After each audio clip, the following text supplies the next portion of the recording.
Assalamualaikum warahmatullahi wabarakatuh.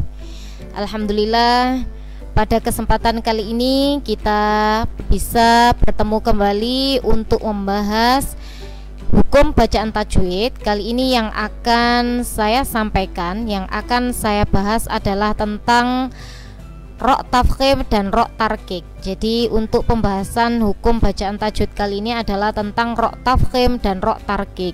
Tetapi untuk video ini akan saya bahas tentang ro' tafkhim terlebih dahulu, dan untuk ro' tarkiknya nanti pada video selanjutnya. Hukum bacaan ro' itu dibagi menjadi dua, yaitu yang pertama tafkhim dan yang kedua tarkik. Hukum bacaan ro' tafkhim, yang pertama hukum bacaan ro' tafkhim. Tafkhim sendiri itu artinya adalah tebal. Maksudnya berarti gambaran tentang bunyi huruf yang seolah-olah bunyi huruf tersebut memenuhi rongga mulut. Namanya dibaca tebal, jadi seakan-akan membunyikan huruf ro-nya itu memenuhi rongga mulut. Ro, tebal berarti ya. Cara membacanya ditebalkan. Ya, kita kembalikan dari pengertian tafkhim sendiri, artinya tebal, berarti cara membacanya ditebalkan. Macam-macam ro' yang dibaca tafkhim. Jadi ro' yang dibaca tafkhim atau dibaca tebal itu macamnya ada banyak. Yang pertama, ro' berharokat fathah atau fathatain. Jadi ro' yang berharokat fathah atau fathatain itu cara membacanya tebal atau tafkhim. Contohnya adalah hasyrotun. Nah, ini yang berharokat fathah, jadi ro-nya harus dibaca tebal. Hasyrotun, hasyrotun. Kemudian contoh yang kedua, khairon. Ya, ro-nya dibaca tebal. Ini karena berharokat fathatain. Khairon. Ya, jadi dibaca tebal ro-nya. Kemudian yang kedua adalah ro' yang berharokat dhamma atau dhammatain. Jadi run dan ru.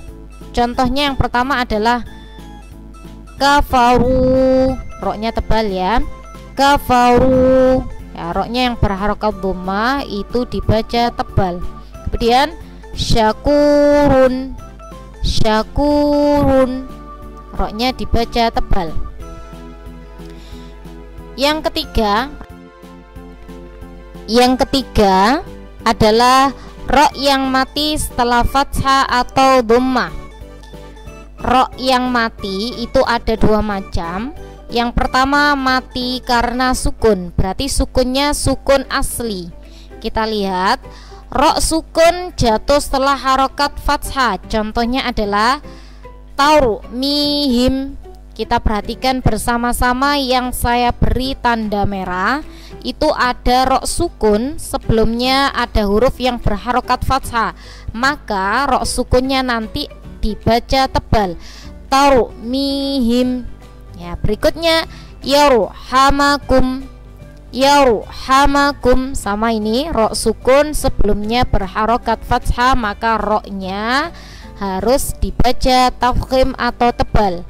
Sekarang ro' sukun yang sebelumnya berharokat dhamma atau istilahnya sama dengan ro' sukun yang jatuh setelah harokat dhamma. Seperti contohnya al-Qur'anu. Kita lihat bersama-sama yang saya beri tanda merah. Al-Qur'anu itu ada ro' sukun yang sebelumnya berharokat dhamma, yaitu maka dibaca tebal ro' sukunnya. Berikutnya turhamuna. Turhamuna, ro' sukun sebelumnya ada huruf yang berharokat dhamma. Yang kedua, mati karena diwakafkan, berarti ini sukunnya nanti harokat sukunnya ini bukan sukun asli, jadi dia huruf tersebut diberi harokat sukun karena dibaca wakaf atau dibaca berhenti. Contohnya khalaqnahu biqadarin. Awalnya seperti itu. Karena diwakafkan atau dibaca berhenti, maka membacanya menjadi khalaqnahu biqadar.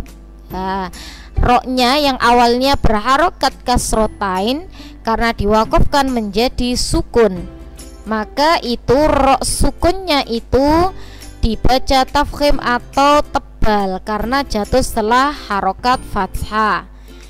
Kemudian contoh yang kedua, fi dhalali wa su'urin. Awalnya seperti itu. Karena diwakafkan atau dibaca berhenti, maka membacanya menjadi fi dhalali wa su'ur. Nah, roknya dibaca tebal karena roknya ini jatuh setelah harokat dhamma dan diwakafkan. Fi dhalali wa su'ur. Ya, itu macam-macam rok tafkhim. Untuk tugasnya sementara ini itu mungkin yang bisa saya sampaikan tentang rok tafkhim, dan untuk rok tarkiknya insyaallah akan saya bahas pada video selanjutnya. Tugasnya untuk lebih memahami apa yang saya sampaikan tadi, tugasnya mencari contoh hukum rok tafkhim sebanyak 10 contoh dan ditulis dalam bentuk tabel sebagaimana berikut. Ini contohnya. Jadi ini ada kolomnya nomor, lafadz, bacaan. Bacaan karena semuanya sama ya. Ini yang saya beri tugas adalah rok tafkhim terlebih dahulu, maka bacaan ini sebenarnya tidak perlu.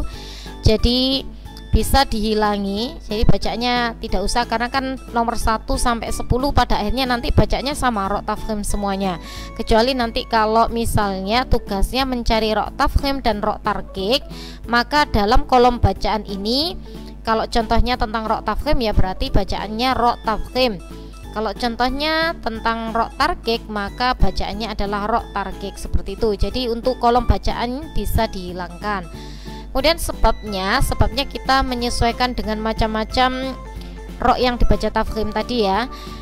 Allamal Qur'ana, dalam contohnya ini ada rok sukun ya. Rok sukun setelah dhamma, maka sebabnya ditulis rok sukun setelah dhamma. Jika tidak ada rok sukunnya, misalnya cuman rok yang berharokat fathah atau dhamma, maka ditulis sebabnya rok berharokat fathah atau rok berharokat dhamma. Dan jangan lupa ditulis surat atau ayatnya. Sekian penjelasan yang dapat saya sampaikan, semoga bermanfaat. Saya akhiri, wassalamualaikum warahmatullahi wabarakatuh.